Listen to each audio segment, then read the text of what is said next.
I take a walk outside, I'm surrounded by some kids that play. I can feel their laughter. So why do I sear?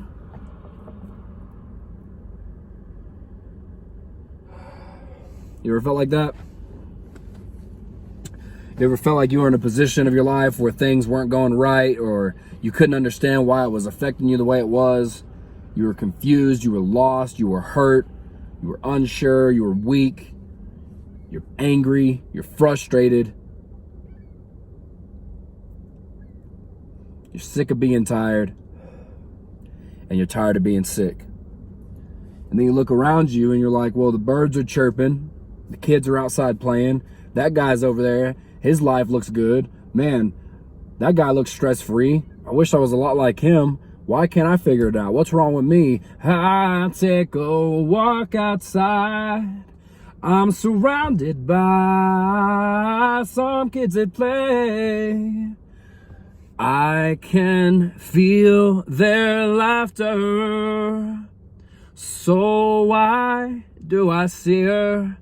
See what I mean? That's what Eddie was saying. Now, he was talking about a relationship, but those emotional effects can happen in big trauma. That's just trauma. What he's singing about is trauma. He got it from a relationship he had with a girl, but that's a similar situation with what people are facing now with this virus. But what I'm saying is the virus is just a variable. This is an opportunity in your life to learn how to capitalize on obstacles. Why do I sear? The reason why is you don't know yet how to overcome obstacles. So your heart is singing about the pain of it. And that's a beautiful way to confront and learn to grow from something that causes you a burden or a pain. And you learn how to overcome that challenge. You learn how to live in spite of it. You either run with it or you get run over, in other words. I heard a friend of mine say it like that once.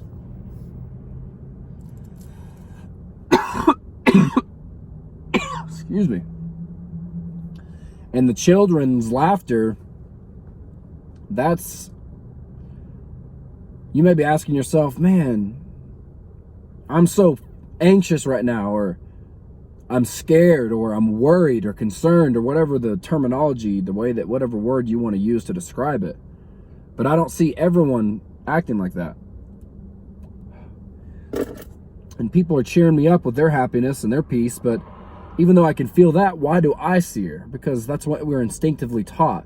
Not taught, scratch that, don't even think about that. That's what we instinctively do. We take care of ourselves. We are inclined to think about ourselves. Well, I feel their laughter, but why do I sear? So there's beauty in art, because art is a genuine way for a human to get out what the culture doesn't really give us room to do.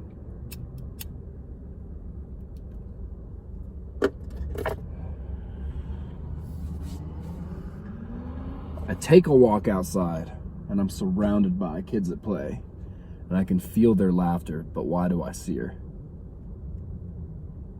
It's because you're internally at chaos. You're internally not at peace. You are restless internally. It's an internal issue.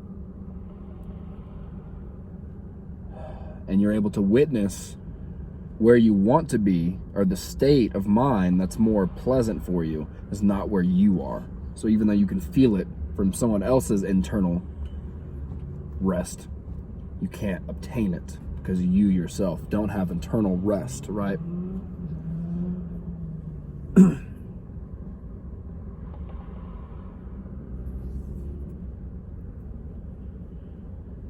And I think that every single one of us has, and always will have, whether we intellectually grasp this or allow it into our theology, it doesn't really matter. It doesn't matter what you think when reality is persistently something else, what it is. So I could think there's a God for 20 years of my life until I start getting enough experiences to start figuring out that it's just not likely that there is. So if you believe in that, my respects to you, but I'm saying I don't think that anymore. And there's nothing you could do to make me think that, because it's not about what I think.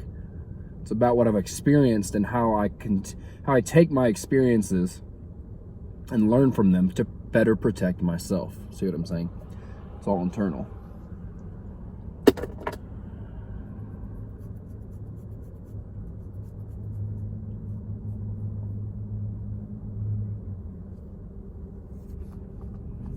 And the first step to that is admitting that you're scared, admitting that you don't have the answers.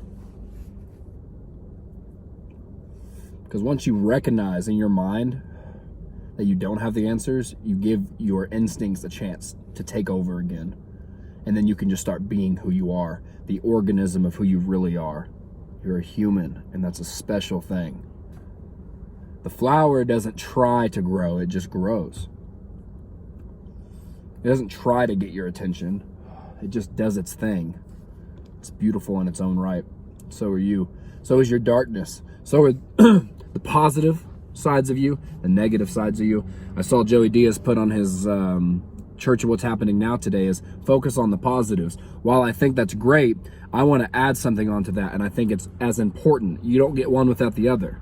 You have to embrace your negatives. You have to embrace the negatives. So think about the positives, recognize, but also embrace the negatives, overcome, confront them. That way you get stronger. That way you come through this better, stronger, more equipped, more prepared.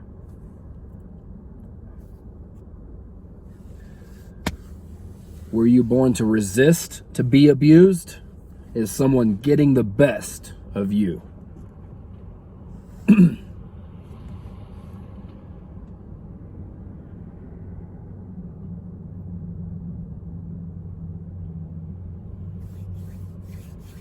Flow, breathe, stillness, move from stillness. Think about that. Develop your action from an inner stillness. So wherever you're at right now, and this is where I'll end this, bring yourself to center. And don't make a decision until you come to center, and then move from the stillness of your soul.